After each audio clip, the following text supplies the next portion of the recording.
말씀 들리고 있습니까?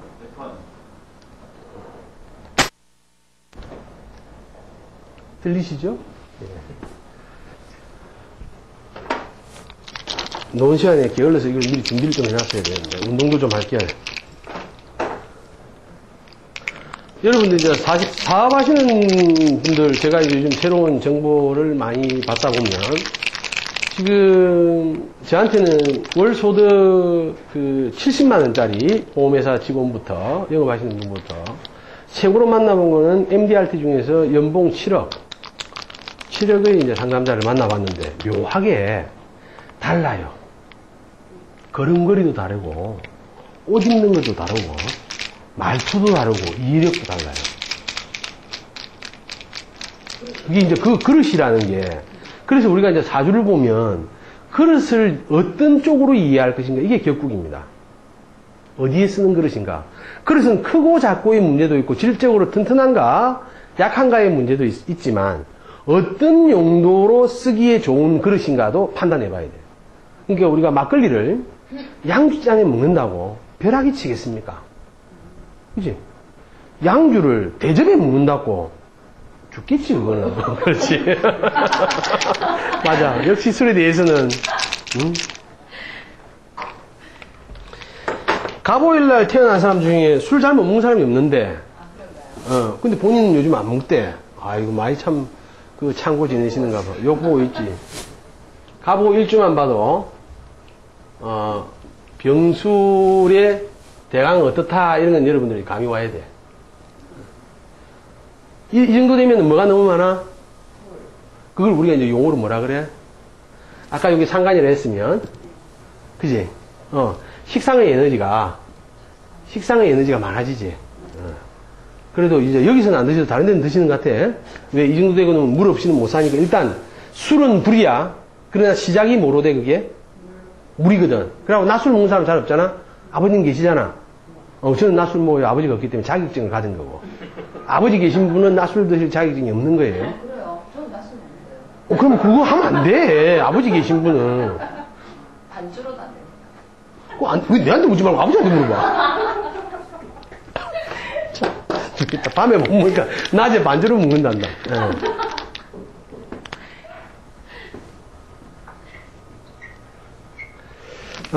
금융은, 우리나라 금융 시스템은 2008년 정도 돼서 세계 금융 개방이 되면 정말 위험한 위기에 처하게 됩니다. 금융의 흐름이, 우리나라 같은데 이제 단적인 IMF 때 많은 회사가 무너진 이유를 우리는 그냥 IMF 때문인 줄 알아. IMF가 도대체 무슨 짓을 했길래 모든 회사가 망했냐. 이때 우리나라의 금융정책, 지원정책 중에 제일 문제가 되는 게 뭘까요? A라는 회사가 제조업을 만들었습니다. 여러 가지 우리나라는 대출을 받기 위해서는 제도가 복잡하죠. 복잡한 서류를 이렇게 만들어서 시작할 때 회사 금융으로는 대강 여러분들이 아시는 걸 몇 프로 정도 때에 자금을 줍니까? 자, 이걸 갖고 가셔서 여기서 자꾸 소리가 나니까 흔들어 주시면 돼. 한두 개씩 들고 그냥 그것을 그냥 흔드시면 돼. 수업 받으시면서. 그럼 소리 여기까지 안 오니까. 자, 그게 이제 제 강의하는 거에 리듬을 맞춰서 흔들어줘야 돼. 예. 자, 그런데 이제 이때 우리가 시작이 되면 보통 6%에서 8, 9%대의 연리 시작이 됩니다. 이러다가 IMF가 오면서 주위 여건이 어려워져서 뭐 근로자들의 복지 문제나 대외 환경 때문에 한 두세 달 연체가 되죠. 2, 3개월 연체가 되고 나면 금리가 어느 정도로 올라가겠습니까? 22%에서 28%까지 올라갑니다. 자, 이러면은 어려워진 시기에 우리의 금융정책은 어떻다? 더 어렵게 만드는 거야. 제대로 된 금융정책은 어때야 돼? 만약에 기업을 살리고자 한다면 어려움이 와서 이랬지. 그러면 어떻게 해야 돼? 적어도 이런 게 늘 있어서는 안 되지만 기업이 은행하고의 거래 중 일정 기간은 이런 기간을 우리가 도와줘야 되지. 금융제도가. 이런 거에서 우리나라는 좀 약하다. 제가 금융의 전문가는 아닙니다. 그렇다고 혹시 제가 IMF 때 망한 사람이냐? 그것도 아닙니다. 근데 이런 문제들이 있다. 그리고 아울러서 빌려주는 게 뭐에 영향을 많이 받는다? 내용보다는 형식적인 절차에 영향을 많이 받습니다. 그리고 아이템을 분석, 비교할 능력도 안 가지고 있고. 또 금융계통에 있는 분이 또 이런 걸 들으면 섭하게 생각할지 모르겠지만, 어쨌든, 이런 거에 비해서 스위스의 금융제도는 제가 요번에 공부를 좀 해보니까, 쥐리, 스위스의, 뭐, 발음은 뭐, 그래 좀 이상해도, 하여튼, 그 동네에 가니까, 그 동네 가면, 4,080개 정도의 금융회사가 들어와 있습니다. 들어와 있는데, 여기는, 신용불량자도 별로 없고, 이 나라에는, 지금 몇 년 전에 책을 봤을 때 38,000불인가의 국민소득을 올리고 있고, 그 다음에 대통령을 서로 안 하겠다고 하는 나라는 다른 것보다도 서로 안 하겠다고 하는 나라. 그리고 어떤 시스템이든 시스템이 참 좋고, 그냥 정책이 좋고 나쁘고 이런 것보다도 금융제도가 세계 메이저급 은행이 25개 정도를 기준으로 우리가 본다면, 이 외에 바깥에 우리 25개의 메이저급 은행을 우리가 뭐라 합니까? 공식적으로 인정되니까 퍼블릭 뱅킹이라 하죠. 퍼블릭 뱅킹이라 하면 요 바깥에 프라이빗 뱅킹이 있어요. 우리가 말하는 개인 계좌 또는 비밀 계좌라고 하는 거, 시크릿 뱅킹. 요 바깥에 있으면서 이 손들이 큰 손입니다. 큰 손인데 이게 유태계 또는 석유, 산유국 이런 데서 자본이 들어와가지고 이 메이저급 이 25개 세계적인 회사를 은행들을 요 사람들의 모임이 컨트롤을 해요. 그래서 세계 자본의 60%는 프라이빗 뱅킹에서 좌우하고 있고, 그래서 아직까지도 미국도 그 스위스의 금융 시스템에서 자유로운 나라는 아닙니다.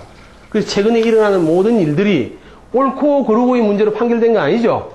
그러니까 옛날에 우리 학교 다닐 때까지 그린 거로 북한 사람은 뿔이 나고 벌겋고 미국 사람은 온화하고 천사가 아니고 절대선이란 없다. 상대적으로 이런 것도 달라진다. 그래서 이제 우리나라는 이런 제도를 활용하지 못하고 있습니다. 이런 제도를. 그래서 구체적인 건 제가 말씀을 못 드리지만, 아무튼, 이렇게 이제 세계 금융이 중요한 거는, 우리가 2008년으로 기점으로 보면 많이 변할 일들이 많아. 지금 의료 분쟁 생기고 있는 것도 여러분들 아십니까? 미국하고. 그 내용들. 미국 정치인들 중에 아주 많은 사람들이 의료계 출신이라는 것도 알고 계시죠? 왜 그 자본이 정치에까지 올라오고 세계적인 영향을 주는가가 우리 아들의 말대로 미국에서는 미국 담배를 광고할 수 있습니까? 없습니까? 못합니다. 근데 어디서 광고를 합니까? 우리나라에서는 합니다. 예쁜 아가씨들 딱 나와가지고 뭐 선물 줘가면서 광고를 하죠. 그래서 이제 우리가 그런 피해에서 벗어나려면 어차피 여러분들 앞으로 오는 세상에 대해서 우리가 아주 예전에 생각하고는 다른 어떤 개념을 가지셔야 되는 게, 국가라는 개념이 주권의 문제를 여러분들 잘하면 여기 저보다 연구를 많이 하신 분도 계시지만 주권이라는 문제가 이제 21세기에는 정보에 의해서 이게 자본 잠식률로 여러분들 따져 볼 필요가 있습니다. 근데 여러분 향후 한번 생각해 보겠습니다. 이제 우리가 어느 나라에 개방하지 않는다는 것은 불가피하게 시대적으로 안 되는 시대에 와 있어. 왜? 우리가 다른 나라 거를 안 받아들이면 우리나라에서 나가는 게 전부 차단이 됩니까? 안 됩니까? 다 짜고 치는 고스톱이라. 그래서 너가 그러면 받아들이지 마라. 대신 너가 거도 나오지 마라. 우리 살 수 있습니까?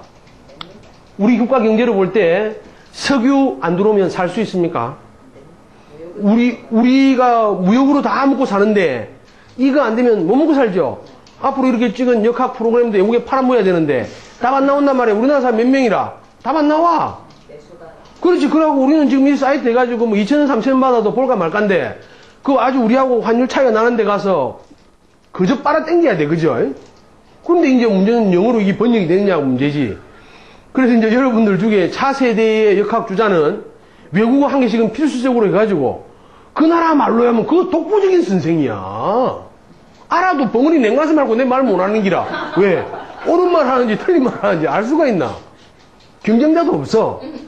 아무튼 그런데 이제 이렇게 해서 우리가 일제시대에 우리 민족을 찾자하고 그때부터 물론 물산장려 운동이 생겨서 우리의 자본을 획득해야만이 우리나라가 산다고 이야기했지만 결국 우리는 많은 시대적인 여러 가지 가오를 끼치면서 지금까지 발전하면서 우리나라의 국민 그 수준은 그 세계적으로 몇 위까지? 그러나 정치 수준은 세계 매지다. 제가 그걸 몰라서 말 안 하겠습니까? 여러분들이 충격받을까봐.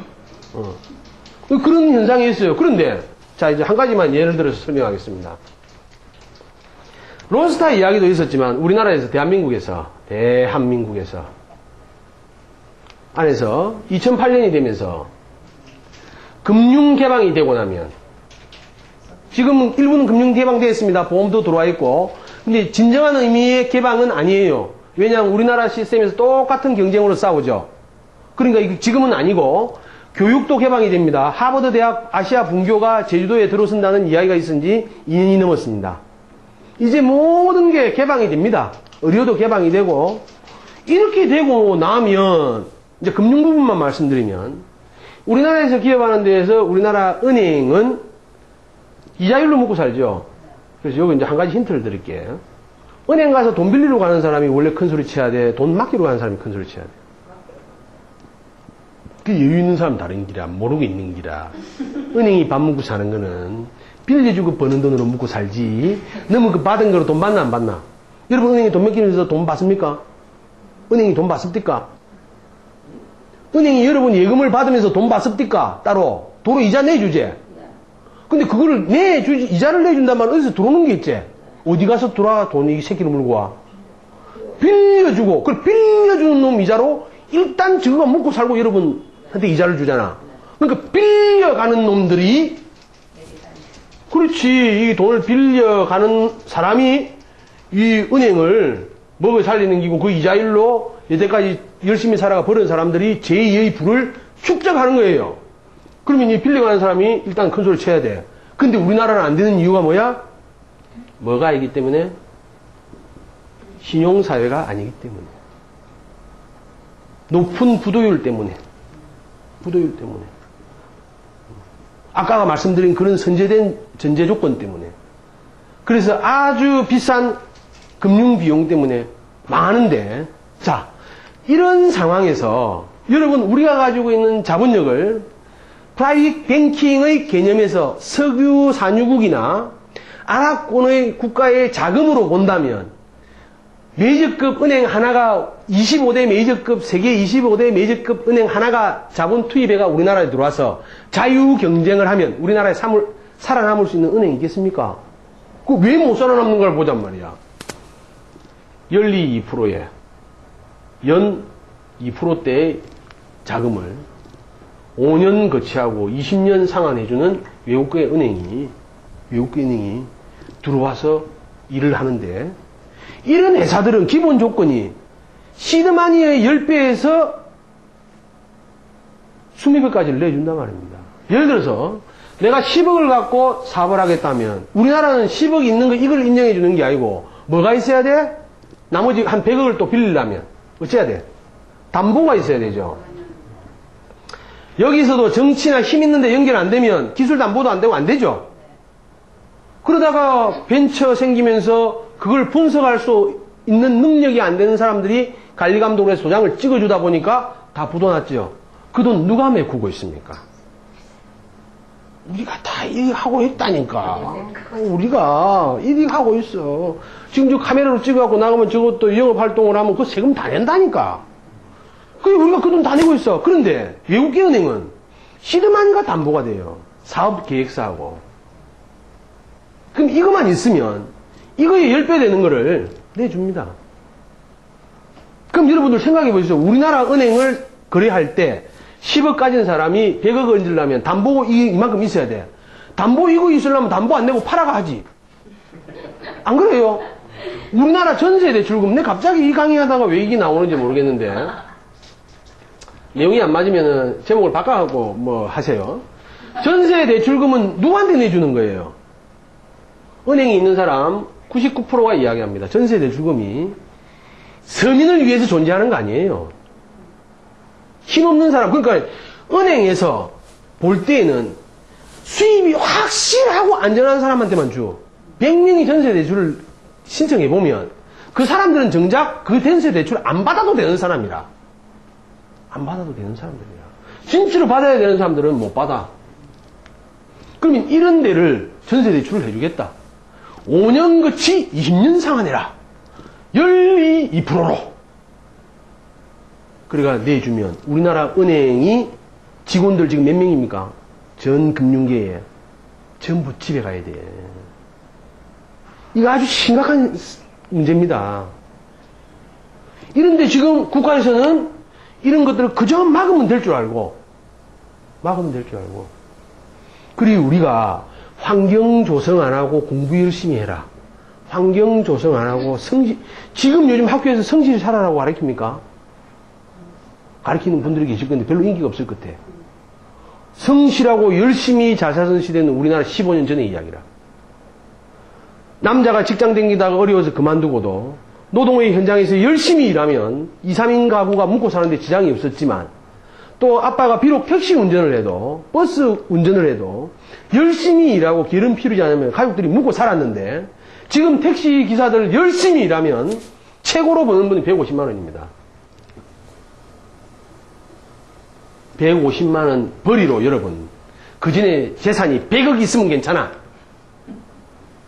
그러면 이분이 달세방에 산다 생각하고 달세 내고 학교 보낼 수 있습니까? 대학생 보낼 수 있습니까? 내가 요번에 비행기 외국 나가려고 비행기표 끊어보니까 비행기표만 500만 원 하대. 아들이 외국 가면 나가려 그래. 이렇게 보는 사람이 어떻게 자유 경쟁의 시대에서 외국에 내보내? 못 내보내.